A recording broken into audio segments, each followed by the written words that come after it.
ng harap niya. Ito yung fasan. Orchid Hills siya, pero ewan ko bakit naging La Isra. Tapat niya itong malaking building na to, Lucencia Residences. Ito yung harap ng reception dito sa hotel. I-room tour ko kayo dito sa accommodation namin. It's 1,700 per night. Pero ano na siya, maganda na siya.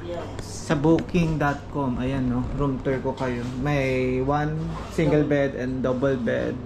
Tapos good for 3 and may TV. Tapos yun, may table, salamin, may aircon, tapos may mineral waters, toiletries.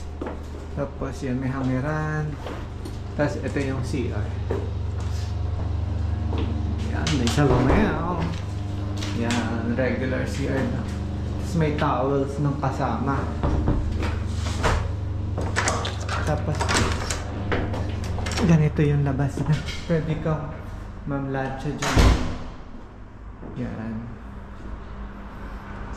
Yan, hello. May elevator pa.